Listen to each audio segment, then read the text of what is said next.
Según Génesis 47, 12, 27, durante la sequía en Egipto, José almacenó y preservó el alimento. Para subsistir, la gente tuvo que venderlo todo y, al fin, incluso a sí mismos. Ese es el precio de vencer.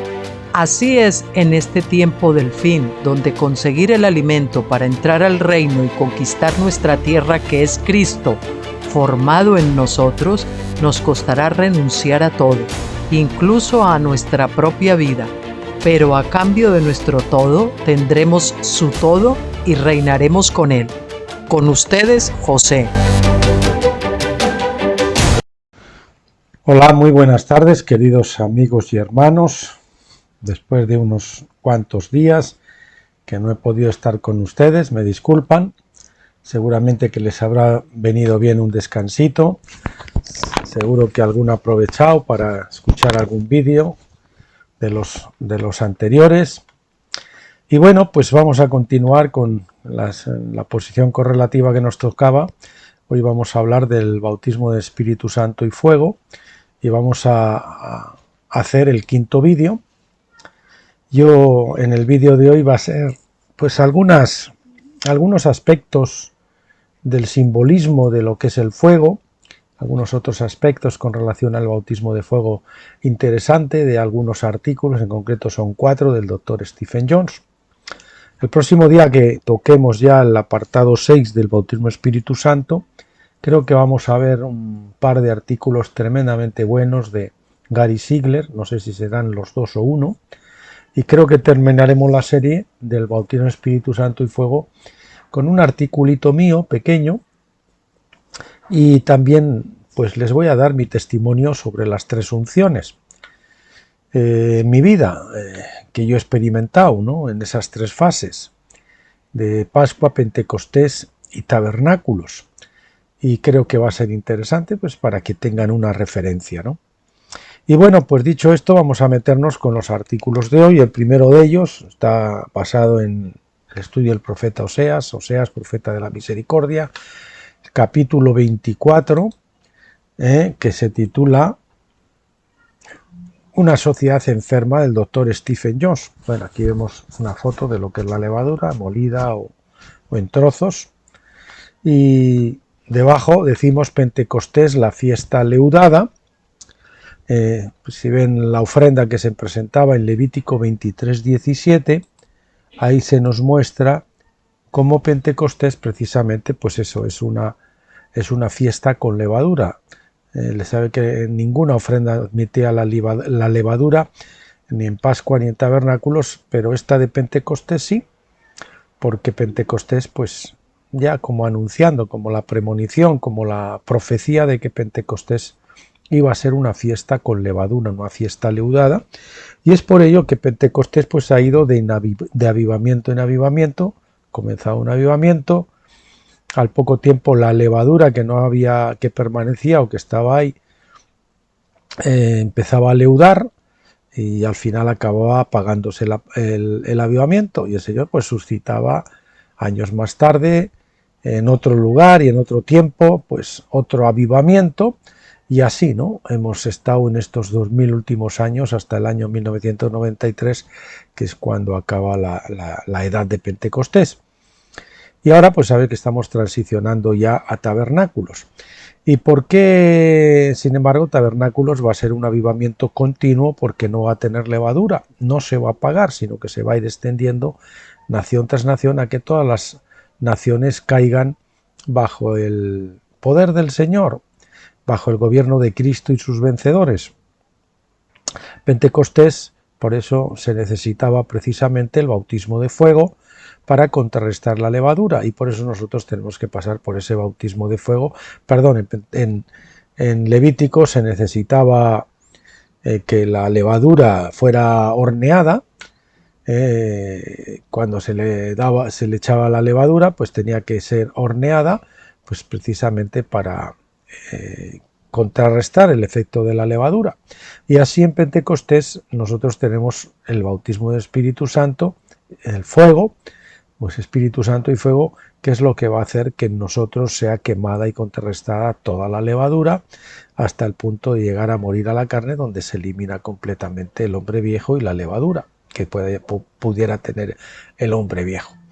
Y por eso, pues la Odisea, la iglesia de este fin de los tiempos, es una iglesia que ha rechazado el bautismo de fuego, una iglesia, ¿cómo se diría?, basada en el placer, basada en la comodidad, basada en la prosperidad, todas esas cosas, pues lógicamente no ha contrarrestado, ha rechazado el bautismo de fuego, y por eso la levadura ha acampado por sus fueros, y ahora pues la inmensa mayoría de la cristiandad pues está completamente leudada, ¿no?, como tenía que ser al final de los tiempos, como estaba profetizado.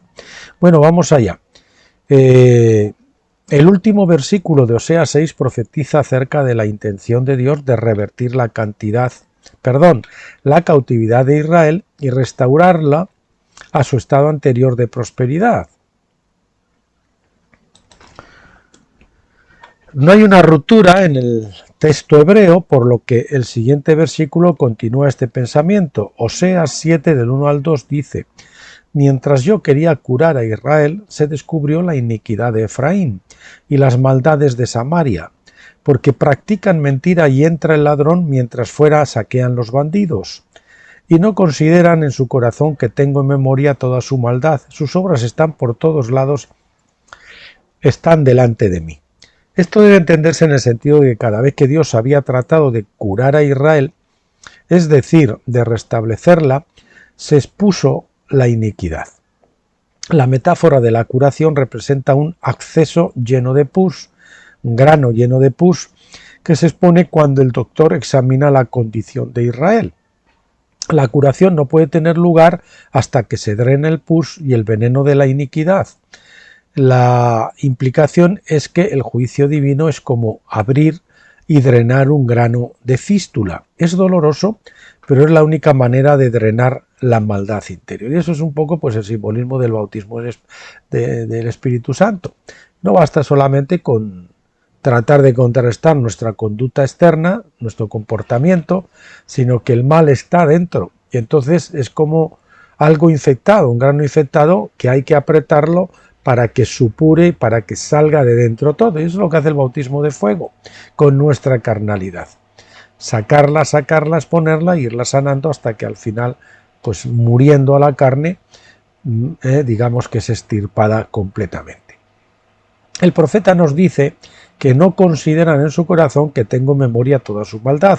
La gente era muy religiosa, pero con el fin de hacer sus propias leyes o seguir sus propias tradiciones de hombres, no habían guardado la ley de Dios. Por alguna razón pensaban que Dios pasaría por alto su violación de la ley, a pesar de que Levítico 26 y Deuteronomio 28 prometen juicio por su violación, la violación de Israel. Vamos a poner, mejor se entenderá, por la violación de la ley. Pero Dios no podía pasar por alto sus malas acciones, porque sus obras están por todos lados, y además no solo están por todos lados, sino que están delante de mí. Sus malas acciones eran demasiado numerosas para olvidarse, y estas obras pues estaban constantemente en la cara de Dios, en el rostro de Dios. Porque recordar tiene una connotación legal, significa que era parte del testimonio en la corte divina y no podía ser omitido del registro. Por lo tanto, sus malas acciones fueron recordadas y algo había que hacer al respecto con el fin de mantener la integridad del juez y su corte. La maldad de Israel. La iniquidad de Israel en la superficie de la piel es descrita como las malas acciones de Samaria. Se oprimen y roban unos a otros, y este problema es aún parte de la práctica del gobierno. Oseas 7:3 dice: con su maldad alegran al rey y a los príncipes con sus mentiras. Cakhas o cakhas, que quiere decir delgadez, insuficiencia de carne, mentiras. El rey se alegra porque se beneficia del pecado, y los príncipes, es decir, los funcionarios públicos, están contentos con sus mentiras. Oseas usa la palabra cacax porque no solo se refiere a la mentira, sino también a una condición enfermiza. La palabra se usa de esta manera en Job 16:8, que dice: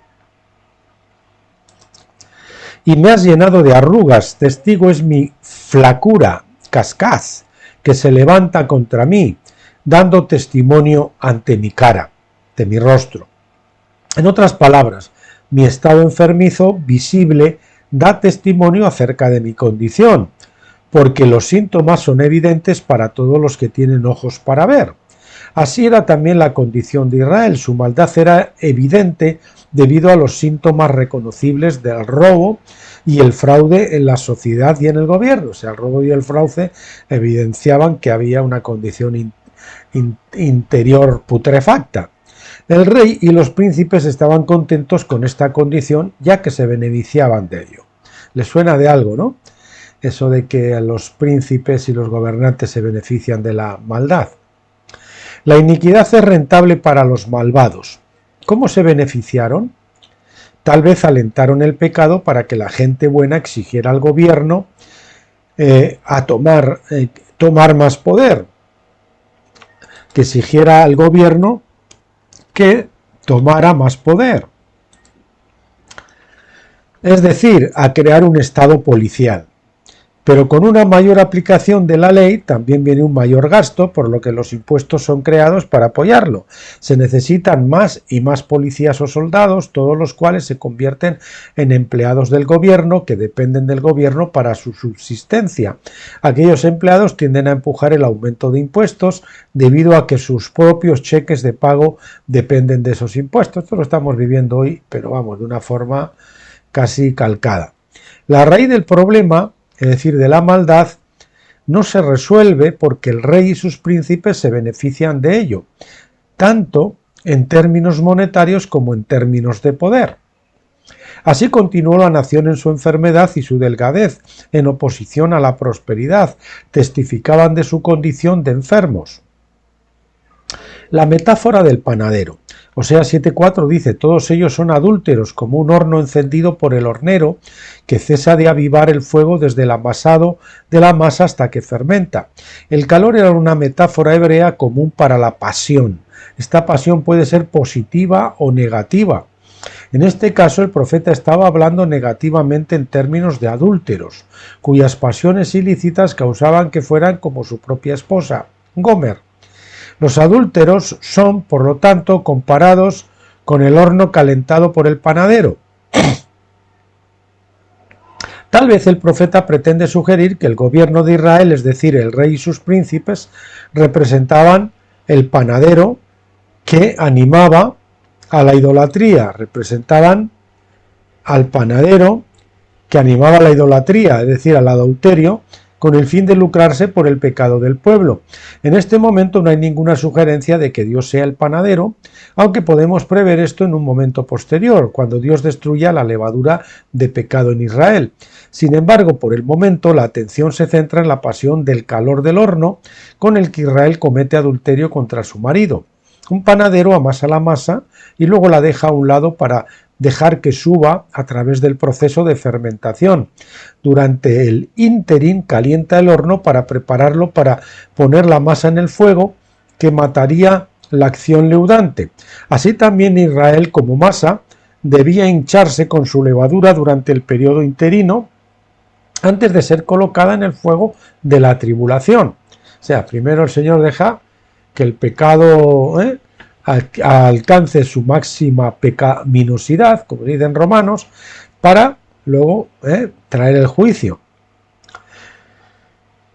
Así también Israel como masa debía hincharse con su levadura durante el periodo interino antes de ser colocada en el fuego de la tribulación, que pronto iba a consumir a sus gobernantes. Oseas 7:7. El juicio sobre los gobernantes. Oseas 7, el 5 al 7 dice: en el día de nuestro rey los príncipes se hicieron enfermar con el ardor del vino, y él tendió su mano a los escarnecedores. Aplicaron su corazón semejante a un horno a sus intrigas. Toda la noche duerme su hornero, a la mañana está encendido como llama de fuego. Todos ellos arden como un horno y devoran a sus jueces. Cayeron todos sus reyes, no hay entre ellos quien clame a mí. El profeta utiliza el calor del horno de una manera dual. En primer lugar es el calor de su pasión en adulterio, pero en segundo lugar su pecado los conduce a un fuego inevitable de tribulación que destruye la propia monarquía, por lo que sus corazones son como un horno y como transgresores de la ley. Su ira arde toda la noche, pero por la mañana destruye el horno de la nación misma junto con sus gobernantes. El profeta trata esta destrucción como consecuencia natural. Las personas son como la masa de pan leudado cada vez más, mientras el horno del juicio inminente se calienta en preparación para recibir a la masa. En otras palabras, las personas parecen no darse cuenta de que la levadura de su pasión desenfrenada está dando lugar a una destrucción segura por la ley de fuego. Deuteronomio 33:2, King James Version. La torta no se volteaba. El profeta continúa su tema de panadero, su tema sobre el panadero, en Oseas 7:8 diciendo: Efraín se mezcla a sí mismo con las naciones. Efraín se ha convertido en una torta a la que no se le ha dado la vuelta. Una torta no volteada se quema en un lado y queda sin cocer por el otro. No vale la pena comerla. Pero ¿qué tiene esto que ver con la mezcla con las naciones? Uno de los temas principales del profeta es la idolatría de Efraín, en el que la gente adoraba a dioses extranjeros que adoptaron de otras naciones. Así fue como Efraín se había mezclado con las naciones. En lugar de estar separados como la mujer debe separarse de todos los hombres, Israel se había convertido como las otras naciones idólatras. Así que la nación se había convertido en no comestible desde el punto de vista de Dios. Oseas 7 del 9 al 10 continúa: extraños, que es la palabra zur, que quiere decir extranjeros o forasteros, devoran su fuerza, sin embargo, él no lo sabe. Canas también son rociadas sobre él, y él no lo sabe. Aunque la soberbia de Israel testifica contra ella, sin embargo, no han regresado al Señor su Dios, ni le han buscado para todo esto. Mediante la adopción de dioses extranjeros, Israel estaba siendo debilitada por los extranjeros. Israel se estaba haciendo vieja con las canas sin darse cuenta. Su vigor de la juventud como nación estaba siendo minado, pero pocos parecían reconocer lo que les estaba pasando. Dios había enviado profetas a declarar en contra de Israel, pero la gente no se arrepintió. El Dios de Israel era el orgullo de Israel, como hemos visto en Oseas 5:5. Una vez más, Oseas usa la palabra orgullo con un doble significado en mente. Israel debería haber tenido orgullo de su Dios en el sentido de reverenciarle. En su lugar había dejado que su propio orgullo carnal le descartara de sus corazones, lo que les impide cambiar de opinión, arrepentirse y voltearse de nuevo a él. Así que el testimonio en contra de Israel realmente vino de dos fuentes. Uno, de Dios mismo, que era el orgullo de Israel, y dos, de su propio orgullo. El testigo doble del orgullo testifica, valga la redundancia, en contra de Israel en la corte divina, asegurando que el caso iría en contra de ellos. Ellos serían encontrados culpables de los cargos y ante su negativa a someterse al juicio divino, los encargados de hacer cumplir la ley, es decir, los asirios, los sacarían de la tierra y los pondrían en cautividad a un yugo de hierro. Deuteronomio 28:40. Ya saben que la cautividad del hierro es que no solamente eran tomados cautivos, sino que eran sacados de su tierra y llevados a otra tierra extranjera, fuera del país. En el yugo de madera, Dios los ponía en sujeción, por ejemplo, en el tiempo de los romanos a los romanos, pero seguían en su tierra. Era un yugo más blando, más llevadero. A través de todo esto podemos ver el fondo del mensaje de Oseas. En el fondo del mensaje de Oseas, una palabra de esperanza a través de la misericordia de Dios. Incluso el fuego del horno de la aflicción tenía un propósito positivo a largo plazo, que era destruir la levadura del pecado. Y ese es el simbolismo del fuego y de la levadura que estamos estudiando hoy. Cuando se dio la revelación del nuevo pacto a través de Jesucristo, el papel del Espíritu Santo y el bautismo de fuego fueron revelados. Este fuego divino fue diseñado para purificar los corazones de la gente y para hacer que la ofrenda pentecostal con levadura fuera aceptable a Dios. Es decir, cuando tenemos una pentecostal hay levadura, pero gracias al bautismo de fuego pues somos admitidos y podemos crecer y pasar a la otra etapa. Esto es apretar el grano de pus para que salga la maldad interior, es decir, acabar con el viejo hombre. Por lo tanto, con la carnalidad del viejo hombre. Por lo tanto, en todas las advertencias sobre el juicio divino, nunca debemos perder de vista la solución a largo plazo que el mismo Dios se ha comprometido a poner en práctica por el poder de su propia voluntad.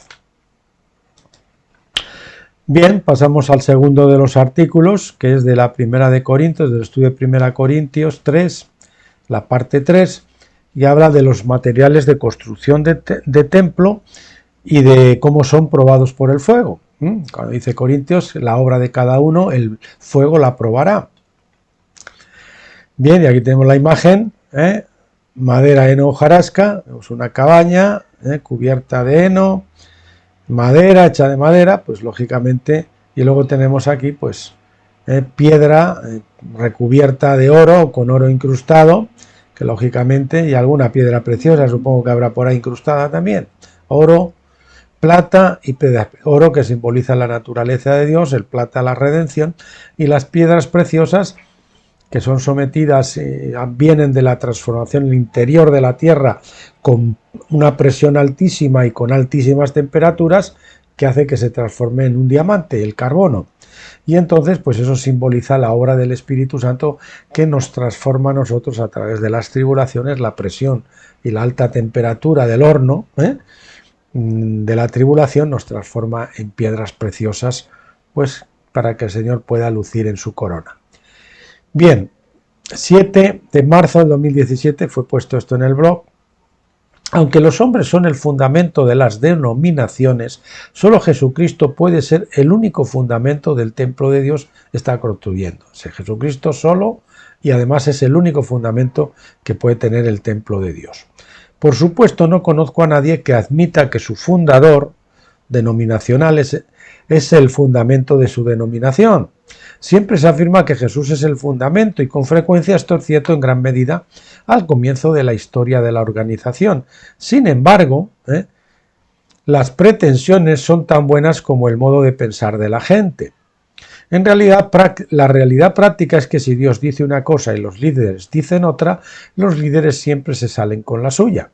Los líderes son responsables de discernir la voluntad de Dios y enseñar su palabra, pero los líderes no son inmunes a la influencia de sus almas, y muchos nunca han aprendido a distinguir entre su alma y su espíritu. Eso es lo que pasa en las iglesias y en las denominaciones, sobre todo, claro, muy pocos han cruzado de la era pentecostés a la era de tabernáculos, la inmensa mayoría ni sabe lo que es esto, piensan que en Pentecostés estaba ya todo y que no hay nada más por delante, y entonces lógicamente no se plantean.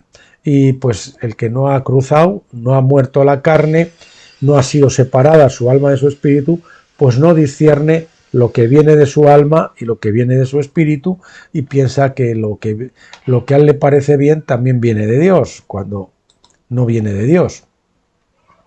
Y esto, pues por eso es necesaria precisamente el bautismo de fuego. He conocido a muchos buenos líderes en varias denominaciones, hombres de fe genuina y comprensión que son un tributo para su organización. Hago todo lo que puedo por compartir la revelación de la palabra que he recibido, dice el doctor Stephen Jones, así como procuro conocer la revelación que Dios le ha dado a otros líderes. Esto es, después de todo, uno de los principales objetivos de la comunión. El problema es que el alma no puede discernir la mente de Dios, porque esa es la función del Espíritu.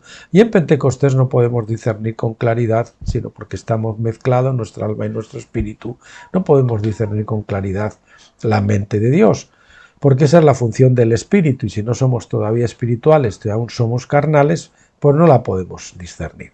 La influencia del alma nos hace creer en lo que Jesús llamó los mandamientos de hombres, Mateo 15, 9 o Isaías 29, 13.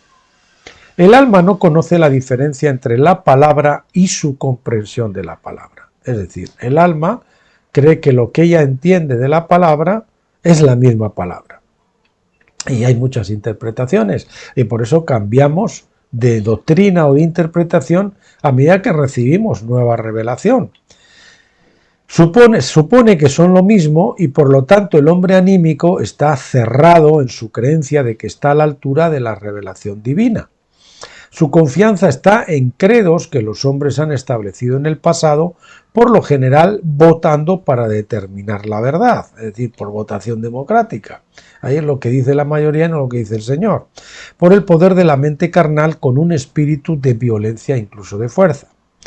Valor perdurable. Al final todas las creencias y todas las obras de los hombres serán puestas a prueba por el fuego, como dice 1 Corintios 3 del 12 al 13. Ahora bien, si alguien construye sobre este fundamento, que es Cristo, oro, plata, piedras preciosas, madera, heno, hojarasca, esos son lo que se puede construir. Aquí Pablo continúa su metáfora de construcción de templos. Después de poner el fundamento de Jesucristo, muestra que otros hombres pueden construir sobre esa base usando materiales buenos o materiales malos. El oro, la plata y las piedras preciosas son las obras realizadas por la fe, las obras espirituales, aquellas obras que no son muertas, que son las que Dios nos ha ordenado. La madera, el heno, la hojarasca son las obras realizadas por la propia voluntad y el esfuerzo del hombre, que son las obras muertas, porque Dios no las ha mandado por muy buenintencionadas que sean. Aunque se hacen creyendo que es la voluntad de Dios en muchos casos, pero no. Pablo nos dice en Romanos 10:17 que la fe es por el oír, porque en la forma hebrea de pensar, oír, que quiere decir shema, en hebreo, es también obedecer. El oír requiere una respuesta para que sea un oír auténtico. Es decir, si es que yo no respondo a lo que he oído, es que realmente no ha habido un oír auténtico. El oír requiere una respuesta para que sea un oír auténtico. La respuesta prueba la fe, porque Santiago 2:18 dice, yo te mostraré mi fe por mis obras. Él dice otra vez en Santiago 2:26, la fe sin obras está muerta. Tal fe muerta entonces es la madera, el heno y la hojarasca, las obras muertas, en la metáfora de Pablo. Cuando los hombres responden al alma, no es fe en Dios, sino fe en el hombre. La fe en el hombre no es inherentemente mala, pero no es lo mismo que la fe en Dios. Los hombres pueden hacer muchas buenas obras, porque la madera, el heno y la hojarasca son beneficiosas en la tierra hoy en día. El problema es que se convierten en polvo y se pueden quemar.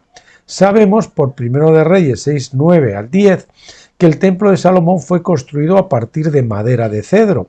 ¿Esto destruye la metáfora de Pablo? De ningún modo. En primer lugar, el templo de Salomón era solo un tipo y sombra tempranos del templo real que Dios iba a construir con piedras vivas. En segundo lugar, se utilizó la madera de cedro debido a su calidad duradera, es decir, de muy larga durabilidad, que simulaba muy bien el material en el verdadero templo. El oro, la plata y las piedras preciosas en la metáfora de Pablo representan las verdaderas obras de fe, a lo que él llama la fe obediencia, Romanos 1:5. Cuando una persona responde a la voz de Dios, sus actos son actos de fe, que cuando se traten con fuego, soportarán, no se vendrán abajo, no se quemarán. Todas las obras anímicas de los hombres son combustibles y no tienen valor permanente que pueda ser recompensado en el día final. Prueba por fuego. Pablo continúa su pensamiento en 1 Corintios 3:13. La obra de cada uno se hará evidente porque el día la declarará, ya que ha de ser revelada por el fuego, y el fuego mismo probará la calidad de la obra de cada uno. Pablo dice que las obras de los hombres serán probadas de un modo u otro en el día. ¿Qué día es? Obviamente es el día de juicio. Pablo habla de él como un evento futuro, ya que en su día la mayor parte de las obras de los hombres todavía no se habían hecho evidentes. Todavía quedaban diferencias porque el juicio de Dios aún no había no había aclarado estas cosas a todos los hombres. Solamente en el juicio del gran trono blanco el fuego de Dios, es decir, la ley de Dios, pondrá a prueba todo lo que queda para ser probado. Y en ese momento nadie podrá negar la validad de la prueba. Hay, por supuesto, una prueba actual que se produce en nuestras vidas, si somos capaces de discernir adecuadamente. He descubierto que toda obra de fe se pone a prueba aquí y ahora. Wasmani diría que todo tiene que ser pasado por la resurrección, es decir, una obra que ha sido iniciada por Dios, que ha sido auspiciada por Dios, y de repente como que se paraliza y llega a morir o al borde de la extinción, ¿no? Y entonces luego de repente el Señor la hace resurgir de nuevo. Eso es prueba que era una obra de Dios, la resurrección.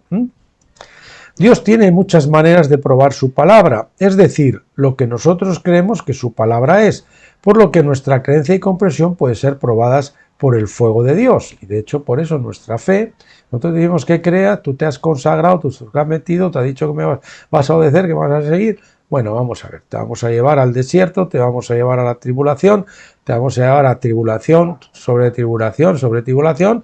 Santiago dice prueba sobre prueba y vamos a ver si al final sales como Cristo salió del desierto venciendo o reculas y te echas para atrás. Si reculas, pues esa no era una fe viva porque no has resistido la prueba. Si sales victorioso es que tu fe era una fe viva y que realmente era una fe de Dios. El fuego de la experiencia y los acontecimientos prueban muchas cosas aquí y ahora. Sin embargo, solo unos pocos están al tanto de estas pruebas. En el gran trono blanco todas serán evidentes a todos. Por lo tanto, es importante ver ambas pruebas de fuego, presente y futura, con el fin de ver el cuadro completo. La naturaleza del fuego. Vamos a ver que el fuego no es literal, Lo mismo que la madera, el heno, la hojarasca y todas esas cosas no son literales, pues aquí el fuego tampoco es literal. El fuego en la escritura siempre simboliza la transformación a través del sufrimiento, de la tribulación, las pruebas. El fuego en sí no es literal, es también parte de la metáfora de Pablo como la del templo y los materiales de construcción. El carácter y la naturaleza de Dios son el fuego. Y por esta razón Dios se reveló como fuego consumidor. Deuteronomio 4:24.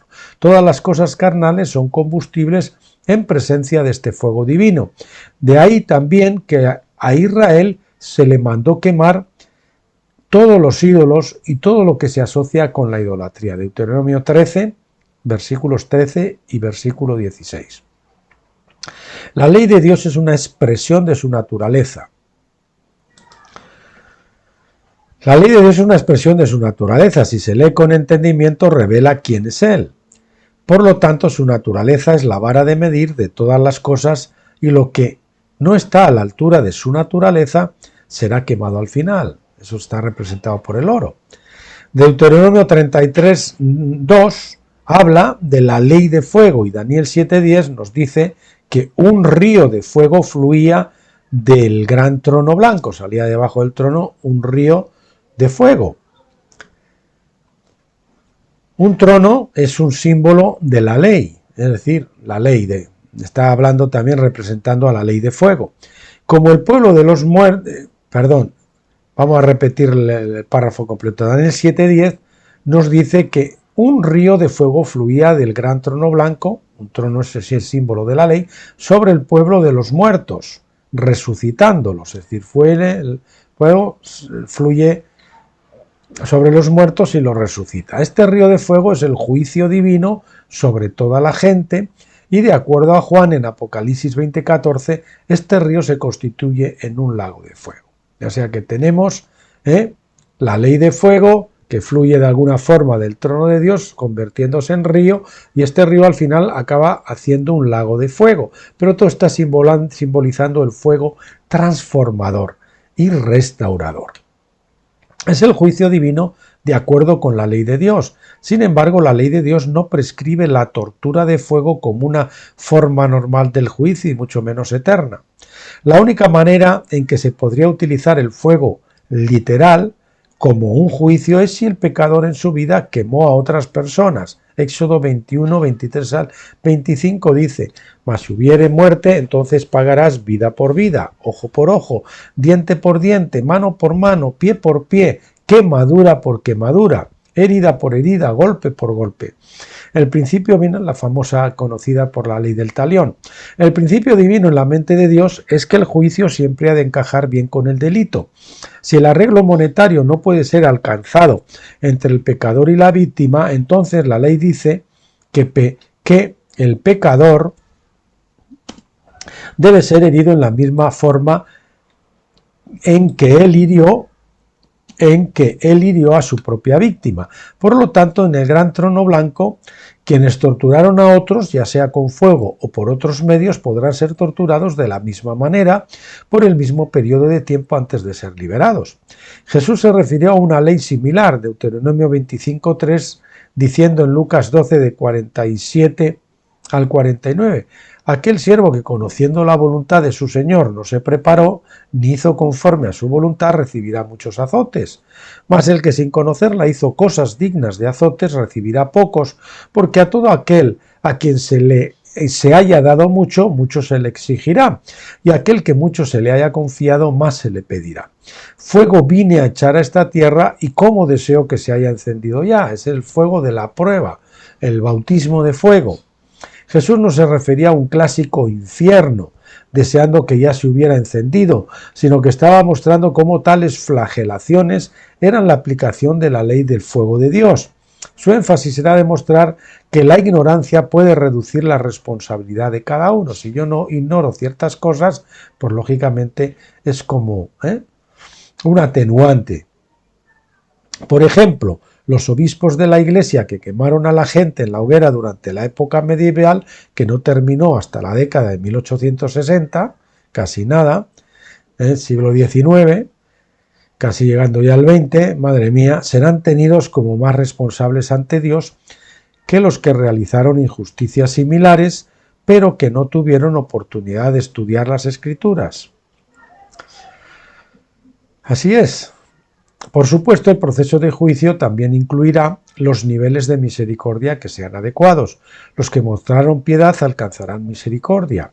Los que no la mostraron serán juzgados de acuerdo con su propio estándar de medida. Mateo 7:2. Por lo tanto, los obispos de la Iglesia que quemaron herejes, entre comillas, en la hoguera, herejes según su propio criterio, claro, en la hoguera sin piedad serán a su vez quemados si el día demuestra que ellos también fueron herejes según la norma de la verdad divina. Sin embargo, el fuego es sobre todo una metáfora de la naturaleza de Dios, según lo revelado por su ley, a pesar de que puede haber algo de fuego literal cuando se aplique en el juicio del gran trono blanco. La idea de que una misma medida para todo, la idea de que una misma medida para todos es ajena a la norma divina de justicia. La idea es que una misma medida para todos es ajena a la norma divina de justicia, es decir, que cada caso es particular. La paga del pecado es muerte, Romanos 6:23, no un infierno ardiente y eterno, ¿no? El juicio será proporcional al delito siempre. Por otra parte, ningún hombre puede delinquir por la eternidad y por ello ningún juicio será eterno. Él puede delinquir por el tiempo que dura su vida, como mucho. No va a ser por un periodo corto de delinquir que ha delinquido estar castigado perpetuamente, eternamente. Y por ello ningún juicio será eterno. Pero es que esto nos lo deja muy claro la ley del jubileo, que siempre cancela la deuda en el momento apropiado. Llega un momento en que el pecador, por la ley de gracia del jubileo, sale liberado. No importa cuánto sea su deuda.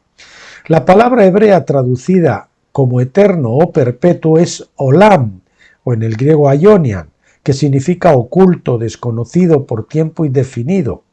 Esto no significa infinito. De hecho, hay ejemplos en la Escritura donde no puede significar eterno, como el llamado pacto eterno que Dios hizo con Fines, en Números 25:13. Pues su solo duró unos 300 años, como sabemos, 1 de Samuel 2:30. En el Nuevo Testamento el equivalente griego de Olán es aionian, que es perteneciente a un aion o eón o edad, y hay que darle a dicha palabra la definición hebrea. Pablo nos dice, o hay que ver esa palabra con la mentalidad hebrea, Pablo nos dice que todas las obras de los hombres serán juzgadas por el fuego.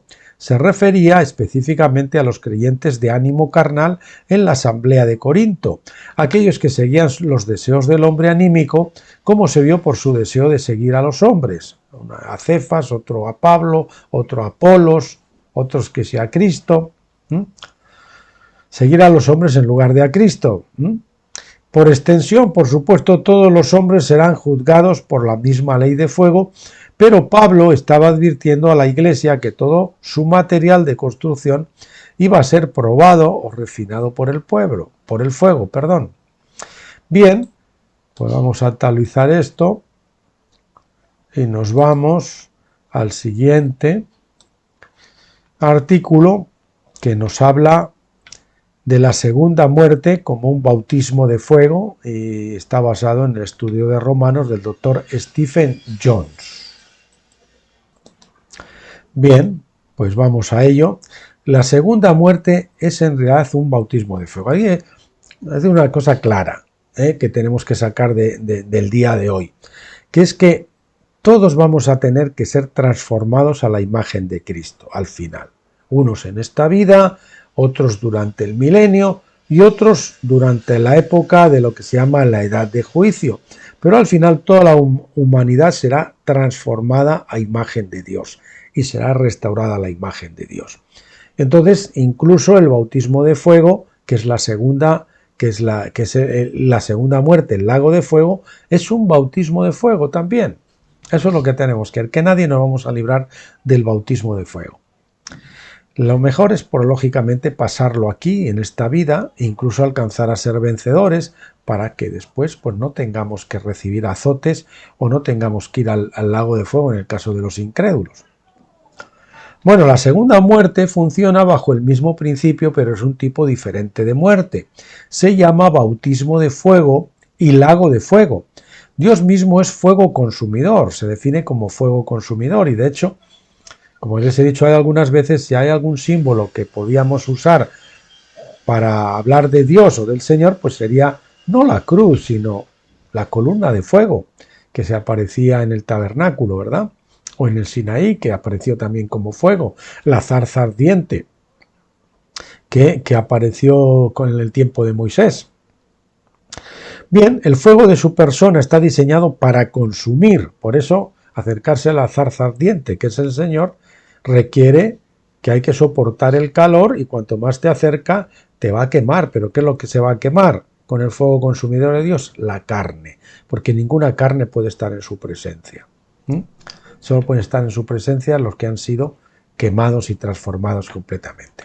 El fuego de su persona está diseñado para consumir, es decir, para devorar toda carne, todo pecado, el holocausto. No nos podemos bajar del altar hasta que se haya consumido toda la carne, todo el combustible. Se haya consumido devorar toda carne, todo pecado, toda enfermedad, toda la muerte y todo lo que no se ajusta a su carácter y voluntad. Este fuego es también la ley de fuego, Deuteronomio 33:2. Daniel 7:9 representa su trono como un fuego, porque un trono simboliza la ley por la que un monarca gobierna y juzga al pueblo. Ese fuego fluye hacia la gente, levantándola de entre los muertos cuando los libros de la ley se abren, Daniel 7:10. Esta es la misma escena que Juan vio en Apocalipsis 20 del 11 al 15. La única diferencia es que Daniel vio la ley de fuego que fluía del trono hacia la gente, mientras que Juan ve las consecuencias de ese río de fuego que se ha transformado en un lago de fuego. Este fuego es la propia ley, que fue dada para revelar su voluntad y carácter. Fluye a la humanidad con el fin de consumir todo lo que no se ajusta a la imagen completa de Dios. A los creyentes de hoy se nos da el derecho a experimentar este río de fuego en nuestras vidas hoy. es el bautismo de fuego, Lucas 3:16, que es el Espíritu Santo operando en nuestras vidas para revelar su carácter en nosotros y para juzgar y consumir todo lo que es carnal en nuestras vidas. Esta es la segunda muerte y por lo tanto Pablo dice, cada día muero, 1 Corintios 15:31. El funcionamiento práctico de este bautismo de fuego en la vida de Pablo se discute más adelante en Romanos 7. Los que no permiten el bautismo de fuego en esta vida tendrán que experimentarlo en una era por venir, siguiendo el juicio del gran trono blanco. Es decir, nadie nos vamos a escurrir de este tema. La Odisea no se va a escurrir tampoco. El que no acabe transformado, pues no va a aparecer en la primera resurrección. Saldrá en la segunda resurrección, pero tendrá que alcanzar la madurez. ¿Cómo? Pues serán puestos en la esclavitud bíblica, quiero decir, a los vencedores, que van a ser personas realmente sabias y prudentes y que van a tratar a esas personas con el amor de Dios para llevarlos a la madurez. Bien, los que no permitan el bautismo de fuego, como decíamos, en esta vida tendrán que experimentarlo en una era por venir, siguiendo el juicio del gran trono blanco. Toda rodilla se doblará y toda lengua le confesará a él, y toda lengua le confesará a él por el Espíritu de Dios. Esto significa que cada incrédulo se convertirá en un creyente ante el gran trono blanco. Si lógicamente Pablo dice que nadie puede llamar al Señor Jesús si no es por el Espíritu del Señor, y ahí todas las rodillas se doblan y toda lengua confiesa que Jesucristo es el Señor, pues en ese momento todos son llenos del Espíritu Santo, son salvos y llenos del Espíritu Santo, ¿verdad? Sin embargo, ellos también deberán someterse al diario bautismo de fuego después, a fin de llegar a la madurez espiritual, así como nosotros hoy. No se nos dice cuánto tiempo va a durar la edad de fuego, pero va a terminar de acuerdo con la ley del jubileo, que limita la cantidad de juicio que se puede imponer a los delincuentes. Es decir, 40 azotes es el límite de juicio para los delitos menores. Eso, para los creyentes, es un consuelo, porque también tendrá un límite. La ley divina, que nace de su carácter de amor, siempre limita la cantidad de juicio incluso para el peor de los pecadores. Por esta razón Pablo dice, el que ha muerto ha sido justificado del pecado. Así como la ley se cumple para el peor de los pecadores, cuando ha sido condenado a muerte, así también la ley es satisfecha en la corte divina cuando los pecadores hayan terminado su tiempo de bautismo de fuego, que es la muerte segunda. Yo solía decir, muerto el perro, se acabó la rabia. Cuando hemos muerto a la carne y entramos del otro lado de la resurrección después de cruzar el Jordán, pues ya no hay base legal porque no hay carnalidad. Entonces el diablo tiene muy difícil realmente poder molestarnos, poder incursionar en nosotros. Antes, pues el que aportillaba el vallado le morderá la serpiente y había una fisura por la que se podía calar. Si no hay fisuras, y entonces ya, pues lógicamente él no puede estar. No puede incordiarnos. Ya no necesitamos estar todo el día reprendiendo y luchando contra espíritus y contra demonios y contra esas cosas, sino que tenemos la paz como estado permanente. No quiere decir que a veces no nos deslicemos, pero enseguida vamos a sentirlo y regresamos. Ya ahí es un estado de estabilidad. Ya no somos cristianos yoyos, sino que tenemos una estabilidad y vivimos pues sin estar pendiente de tanto demonio y tanta historia. Bien, todo el propósito del lago de fuego es restaurar el orden legal para que su voluntad se haga en la tierra como en el cielo, cuando todas las cosas se hayan puesto debajo de sus pies. Entonces Dios será todo en todos. 1 Corintios 15:28. Cortes judiciales y cortes judiciales terrenales y corte celestial. En Romanos 6 Pablo discute la muerte y su propósito como un castigo por el pecado. La muerte satisface las demandas de la ley en contra de todos los pecadores, y por lo tanto el que ha muerto ha sido justificado del pecado. Sin embargo, existe un segundo tipo de muerte para juzgar el pecado en un nivel en que los tribunales terrenales inferiores se quedan cortos. La ley de fuego es la misma, pero en el gran trono blanco los corazones de los hombres estarán al descubierto y todos los hechos de cada caso se sacarán a la luz con la evidencia que corresponda. Las pruebas. El modelo del Antiguo Testamento para estos dos tribunales se encuentra en Éxodo 18, 24 al 26, donde Moisés siguió el consejo de su suegro Jetro y estableció jueces. Estos eran en esencia los tribunales inferiores. En Deuteronomio 1 del 16 al 17 Moisés les dio instrucciones diciendo: entonces mandé a vuestros jueces de aquel tiempo diciendo: oíd los casos entre vuestros compatriotas y juzgad justamente entre el hombre y su compatriota o el extranjero que está con él. No hagáis parcialidad en el juicio, oiréis al chico y al grande por igual. No debéis temer al hombre, porque el juicio es de Dios. Y los casos que sean muy difíciles para vosotros, haréis que se acerquen a mí, y yo lo escucharé. Y yo los escucharé. Moisés era un tipo de Cristo, Hechos 3:22, y sabemos que todo el juicio fue dado a él, Juan 5:27. Él será el juez en el gran trono blanco, pero mientras tanto aquí en la tierra Dios ha establecido a los jueces de los tribunales inferiores para mantener la justicia en la tierra. Somos los jueces y las instrucciones de Moisés arriba son, por tanto, para ser tomadas en serio. Sin embargo, tenga en cuenta que debido a que los jueces y los sacerdotes de Israel no pudieron ejercer su autoridad adecuadamente, Dios les despojó de ella y les puso bajo la autoridad de varias naciones bestias. Nuestra autoridad queda así limitada a los asuntos espirituales, mientras que los tribunales terrenales están obligados a hacer cumplir las leyes de los hombres. Nuestro reino es la ley bíblica de la mente de Dios. Pero la sentencia de Dios en los últimos años ha puesto ciertas limitaciones y restricciones sobre nuestra autoridad para implementar la mente de Dios en la tierra. Por lo tanto, cuando vemos las injusticias de las leyes de los hombres o en los sistemas judiciales de los hombres, hay que tener en cuenta que ellos gobiernan por decreto de Dios como un juicio sobre nosotros. Nosotros conservamos el derecho, sin embargo, a apelar ante el tribunal divino, pero no tenemos el derecho de forzar el cumplimiento de la ley de Dios.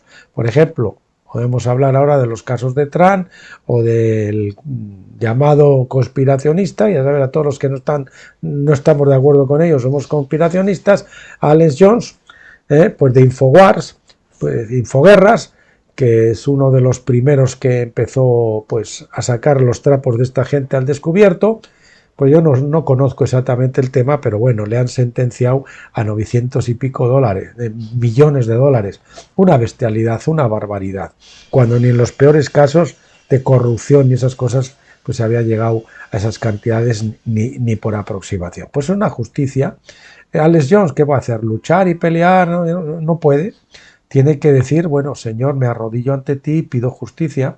Y Dios, pues si cree que él es realmente merecedor de esa justicia aquí en la tierra, en un tiempo que él considere oportuno, pues hará que eso se anule o que él salga libre o yo qué sé, qué es lo que puede hacer. Esa es la salida que tenemos, apelar cuando hay una justicia incorrecta, que realmente es una justicia injusta, pues tenemos la posibilidad, el derecho de apelar al tribunal de Dios, llevar nuestro caso ante el Señor. Bien, como digamos, conservamos el derecho a apelar ante el tribunal divino, pero no tenemos el derecho de forzar el cumplimiento de la ley de Dios mientras estemos en este cautiverio a los reinos de los hombres. Así como eso tal, yo voy ahora y mato al juez o mato a aquel que debería de haber condenado porque me hizo esto y sin embargo no le condenaron. Bueno, pues no. Si bien gran parte de nuestra actividad en cautiverio está diseñada para ser una experiencia de aprendizaje, hemos de contemplar lo que haríamos si fuéramos jueces en una nación verdaderamente cristiana, porque somos llamados a juzgar. Vamos a tener que hacerlo en algún momento si somos vencedores. Como jueces de tribunales inferiores debemos conocer las leyes de restitución y las leyes de responsabilidad. Debemos conocer las leyes de Dios bien. También debemos ser guiados por el Espíritu, dependiendo del Espíritu Santo, para que nos guíe y así siempre juzguemos como si la sentencia fuera de Dios mismos, condenando o justificando a los hombres. Porque vamos a ser representantes de la justicia divina. En el caso de un crimen capital, no podríamos hacer más que condenar a un hombre a la muerte, que simplemente aceleraría los resultados de su propia mortalidad.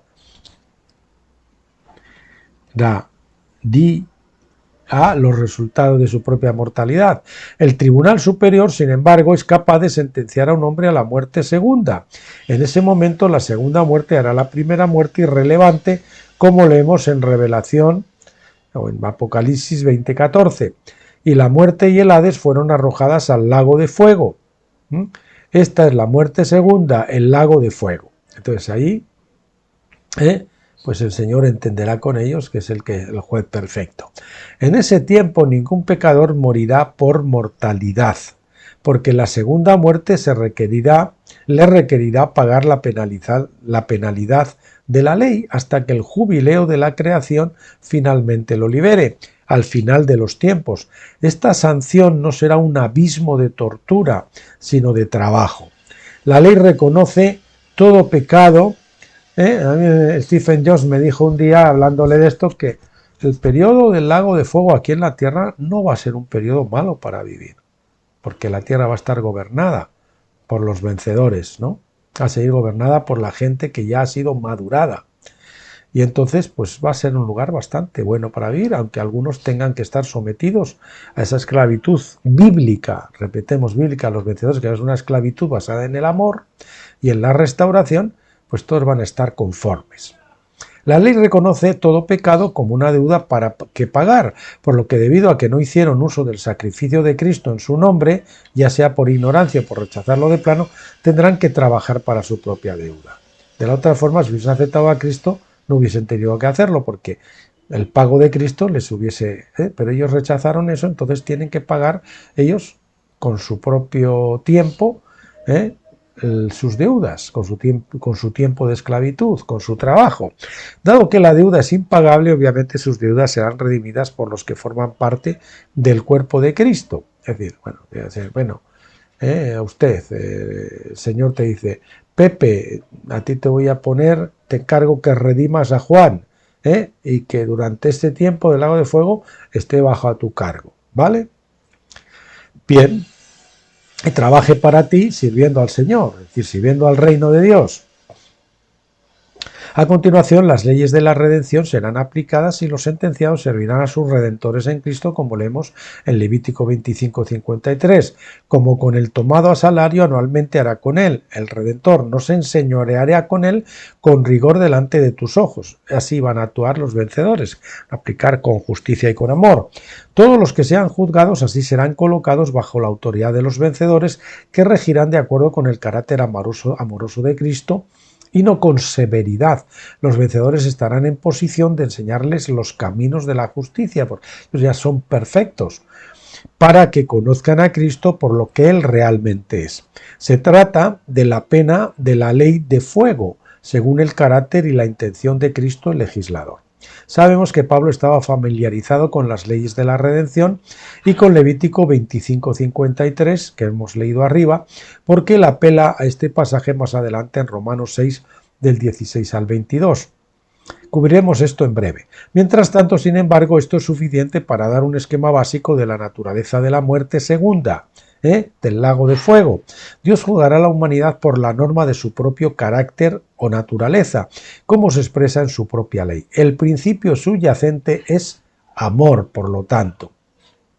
Y la meta del amor es la restauración, no la destrucción ni la tortura eterna, sino la restauración. La ley refleja su carácter y Dios es bien capaz de restaurar a todos los hombres consigo mismo y de cumplir con todos sus deseos, porque Él es soberano y omnipotente.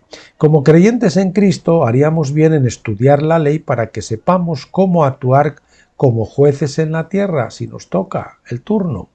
Pablo reprende a la Iglesia en 1 Corintios 6, 2, por no ser capaz de juzgar sus propios casos, teniendo que acudir a los tribunales y leyes terrenales para resolver los conflictos. ¿O no sabéis que los santos has de juzgar al mundo?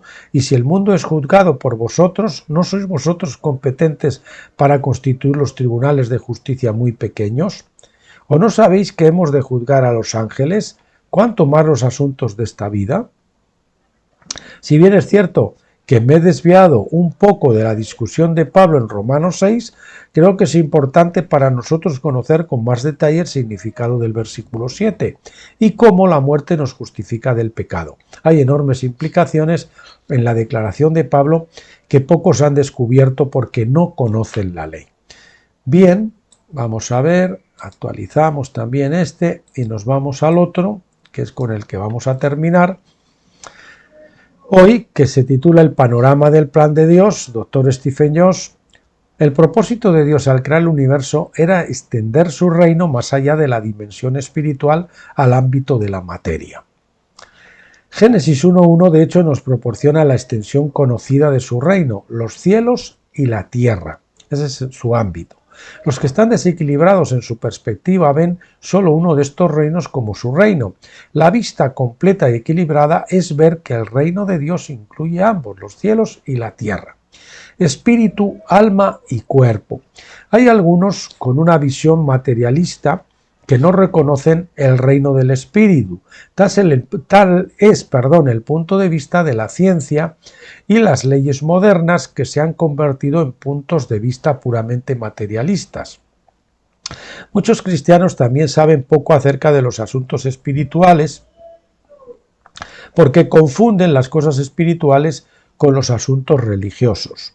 El espíritu es una dimensión diferente que es inherentemente diferente e invisible para el mundo material, invisible para nuestros ojos físicos, por ejemplo. No obstante, como el hombre ha sido creado como un ser tripartito, espíritu, alma y cuerpo, a todos nos dieron un medio por el cual podemos interactuar con el reino del espíritu. El alma, que es la mente carnal, y el cuerpo físico son limitados y no pueden interactuar con la dimensión espiritual sin ser influenciados o dirigidos por el espíritu de uno. En otras palabras, tu espíritu es la puerta al mundo espiritual. Pablo dice en 1 Corintios 2, del 14 al 16, que solo el hombre espiritual interior puede conocer las cosas espirituales. El alma o hombre anímico es incapaz de comprender las cosas del Espíritu de Dios. Por esta razón, el alma debe someterse a la guía del Espíritu y confiar en que el Espíritu de uno es más capaz en tales asuntos. El hecho de que Pablo llamara hombre tanto al espíritu como al alma era más que una personificación.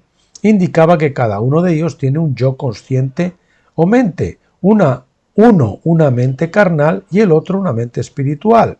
Es importante conocer esta enseñanza para que en el curso de convertirnos en una nueva creación, 2 Corintios 5:17, podamos comprender que debemos cambiar nuestras identidades del alma al espíritu y de Adán a Cristo.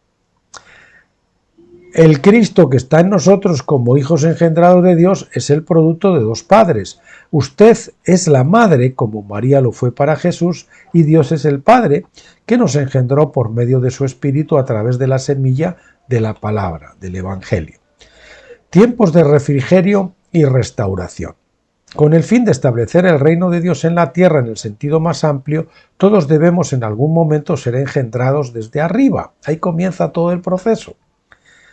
Solo entonces el tiempo, como lo conocemos, terminará. Por lo tanto, el jubileo de la creación marcará el fin del tiempo, ya que solo entonces se completará el plan divino. Los profetas conocen las edades finales de los tiempos como los tiempos de refrigerio, Hechos 3:19, y el día de la restauración de todas las cosas, Hechos 3:21. Juan nos muestra en Apocalipsis 20 que esos tiempos son tiempos de juicio y corrección divinos, donde el Espíritu de Dios se derrama en un bautismo de fuego final. Juan recurrió a la metáfora familiar que Moisés usó cuando se refirió a la ley divina como la ley ardiente, o ley de fuego, de Deuteronomio 33:2, por la cual todo pecado es juzgado y quemado. El profeta Daniel tuvo la misma visión de juicio de fuego cuando vio el trono ardiente del anciano de días, del cual el juicio fluía como un río de fuego, sobre aquellos que estaban siendo resucitados de los muertos. Daniel 7:10. Así que Juan el Bautista también entendió que el Espíritu Santo debía bautizar a la humanidad con fuego, Lucas 3:16. Demostró que se trataba de un fuego purificador, diseñado para quemar la paja, una metáfora agrícola bien entendida por su audiencia. Paja es aquello que no es comestible, como las tradiciones de los hombres y cualquier otro pensamiento o actividad carnal. La enseñanza de Juan preparó el camino para el día de Pentecostés, cuando se vieron lenguas de fuego sobre las cabezas de los discípulos en el aposento alto, simbolizando de nuevo el bautismo de fuego.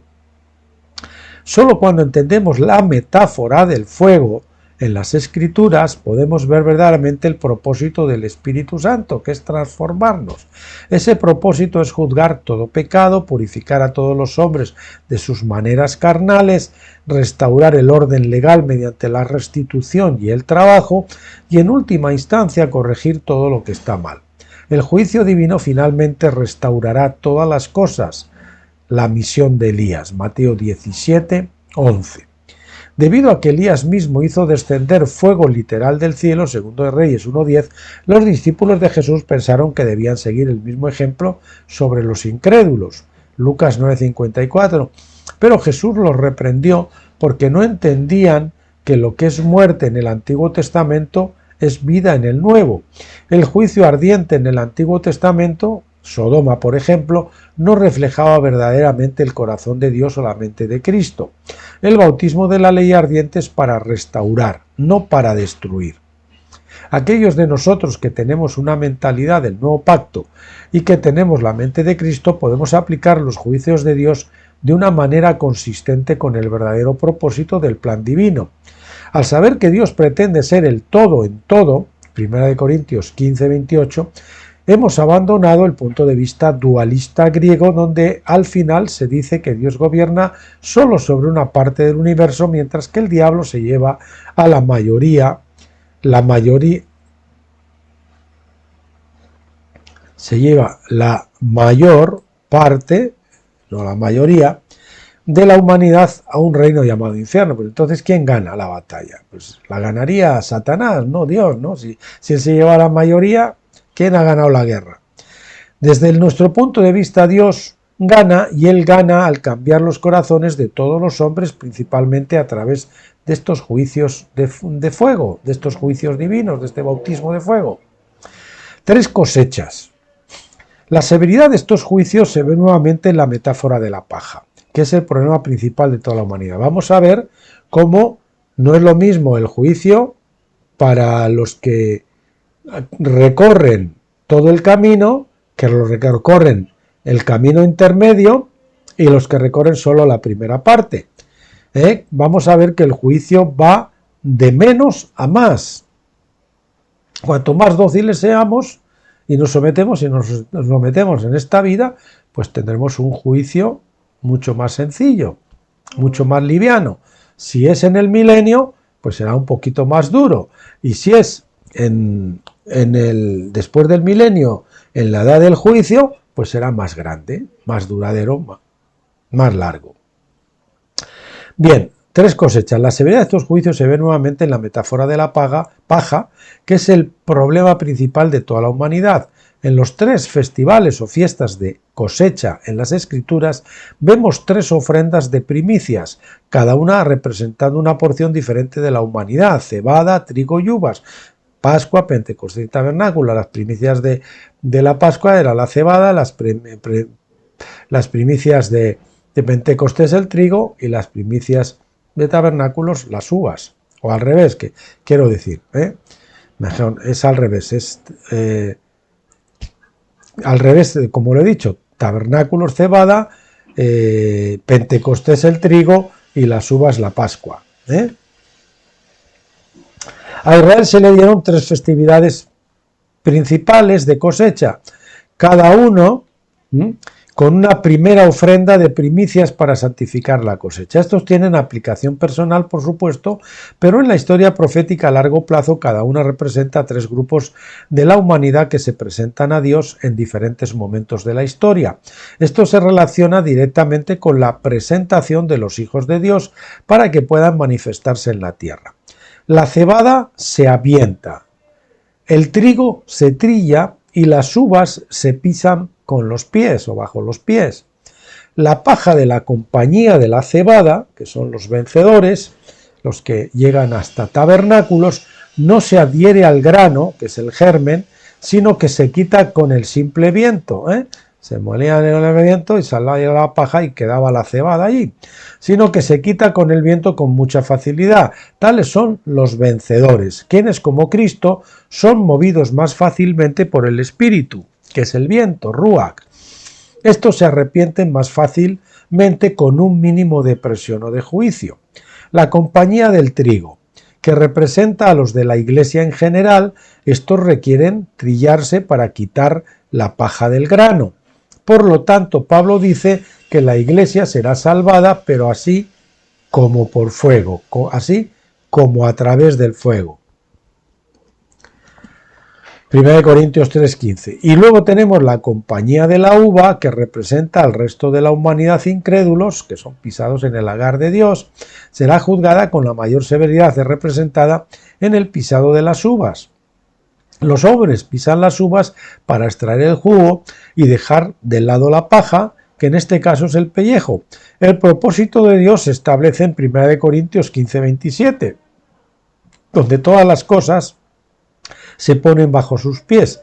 Aquí y en otros lugares, Pablo cita el Salmo 8:6, es la conocida metáfora de la vendimia. O sea que la clave es que tenemos que ser engendrados, pero recibir el Espíritu Santo y luego obedecer al Espíritu Santo, aunque nos lleve a través de la tribulación y el desierto, si queremos atravesar todo el camino y tener un juicio menos severo.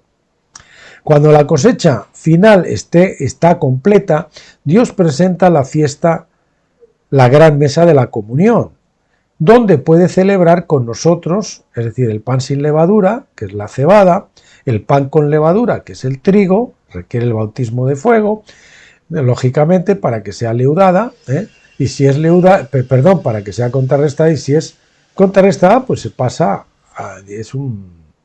al otro estadio de tabernáculos a ser un vencedor de la cebada, como decíamos antes. Y el vino, que el vino, que es el resto de la gente, que serían los incrédulos, ¿no? Trigo y el vino. Pan sin levadura, el pan con levadura, el trigo y el vino. El Señor va a tener en su mesa todo. Cuando los hombres participan de la mesa de la comunión, profetizan y dan testimonio de la comunión final. 3 presentaciones de los hijos de Dios. El proceso histórico mediante el cual todos entran en la filiación, que es la plena madurez, lo que se quiere, la plena maduración, se ve de manera más clara en el Nuevo Testamento. Juan muestra en Apocalipsis 20 del 4 al 6 y en 20:12 que hay 2 resurrecciones, una para los vencedores y otra para el resto de la humanidad, toda la humanidad, incluido el resto de la Iglesia que no han alcanzado a ser vencedores durante su tiempo de vida. Se dice que las 2 están separadas por 1000 años. Entre las 2 resurrecciones, una es al principio de la edad milenial y otra es al final de la edad del milenio. Apocalipsis 27. La primera resurrección es para la compañía de la cebada, es decir, los vencedores, que recibirá su recompensa de inmortalidad a tiempo para reinar con Cristo durante los 1000 años anteriores al juicio del gran trono blanco. Reciben lo que se llama el arpazo, que es el verdadero rapto, su cuerpo transformado, bien que hayan resucitado, si fueron vencedores, que ya están muertos, o bien si son vencedores estando en vida, pues reciben, son transformados instantáneamente, recibiendo ese cuerpo glorificado, el cuerpo inmortal. Cuando la Iglesia en su conjunto resucite de entre los muertos, junto con el resto de la humanidad, será tratada de manera diferente. Jesús habló de esta resurrección en Juan 5, del 28 al 29, donde dijo que a los creyentes se les dará una resurrección de vida, mientras que a los incrédulos se les dará una resurrección de juicio. Por lo tanto, la Iglesia será una cosecha de trigo para la mesa de Dios. El resto de la humanidad, sin embargo, serán sometidos a juicio. Al presentarse ante el gran trono blanco, finalmente conocerán la verdad. Y entonces toda rodilla se doblará y toda lengua confesará que Jesucristo es el Señor. Filipenses 2, del 10 al 11. La palabra griega para confesar es exomologeo, que quiere decir profesar, reconocer abiertamente y con alegría. Profesar que uno hará algo, prometer, acordar, comprometerse. Tienen el link del diccionario donde lo pueden ver. Eso es lo que cada lengua dirá. Eso describe la conversión, universal a Cristo de todos los incrédulos el día del trono blanco. Pablo dice además que nadie puede decir Jesús es el Señor excepto por el Espíritu Santo, primera de Corintios 12:3. Por lo tanto, cada lengua que profesa que Jesucristo es el Señor es evidencia de que el Espíritu Santo ha obrado en ella. No obstante, la salvación no se trata solo de ser engendrado por el Espíritu, o nacido de nuevo, como muchos dicen, que en realidad no es un nacimiento, es un engendramiento. El nacimiento es cuando morimos a la carne, cruzamos el Jordán, digamos, y salimos del otro lado. Entonces ahí cuando se produce el nacimiento. Ser engendrado es solo el comienzo de un proceso de maduración. Sabemos esto en nuestras propias vidas hoy porque toma tiempo para que el Espíritu Santo queme la paja en nuestras vidas, toda carnalidad o pecado, todo eso. Toda muerte, toda mortalidad. No somos perfeccionados de inmediato, debemos crecer en la gracia, en el conocimiento de nuestro Señor y Salvador Jesucristo, como dice 2 de Pedro 3:18. Así también aquellos que serán creyentes recién engendrados en el gran trono blanco, se les deberá dar tiempo para que crezcan hasta la madurez a través del bautismo de fuego. Es decir, a pesar de que son creyentes, como no han resucitado, no han recibido la inmortalidad, aunque nacen a una resurrección de vida, no están maduros, por lo tanto, no se van a librar de tener que ser madurados. Esa es la naturaleza del lago de fuego. En Apocalipsis 20:14, esta es la naturaleza del lago de fuego en Apocalipsis 20:14, hasta la muerte a través del bautismo de fuego. En Daniel 7:10, este lago está formado por el río de fuego. El río que fluye desde el trono del anciano de días es la sentencia de la ley ardiente que se imparte, o la ley de fuego, a la gente. El lago será la condición en que vivirá la humanidad durante esa era final de juicio, en donde aprenderá la justicia a través del juicio. La duración de la edad del juicio. Bueno, quiere decir también, eso es para los incrédulos que son incrédulos recién nacidos en el gran trono blanco porque confiesan al Señor, pero entonces tienen que estar en el lago de fuego madurando, sometidos a la ley de fuego, hasta que alcancen la plena filiación al final de la edad de juicio. Pero aquellos creyentes que no habían madurado porque no alcanzaron a ser vencedores, también nos dice la palabra que van a recibir muchos o pocos azotes en función de sus obras también. Ese va a ser una disciplina. No van a entrar, no van a formar parte del lago de fuego, pero no podrán recibir la plena madurez o el pleno premio, por decirlo de alguna forma, hasta que maduren. La duración de la edad de juicio.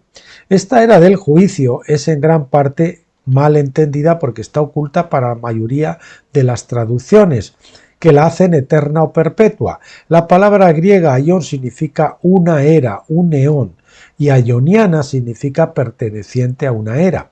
Se presume que significa eternidad, suponiéndose que esta era es interminable y por lo tanto que el juicio es sin esperanza y Dios pierde la mayor parte de la humanidad. Qué ganador, ¿verdad? Pero aionian es solo el equivalente griego de la palabra hebrea olán.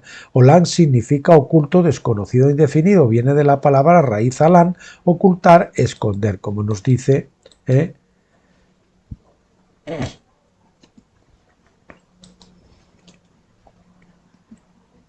No, lo tenemos que poner al otro lado porque si no, no queda bien. Cuando se aplica al tiempo, olán se refiere a un periodo de tiempo indefinido, una edad de duración no especificada. Requiere un contexto adicional para fijar una cantidad particular de tiempo para tal edad.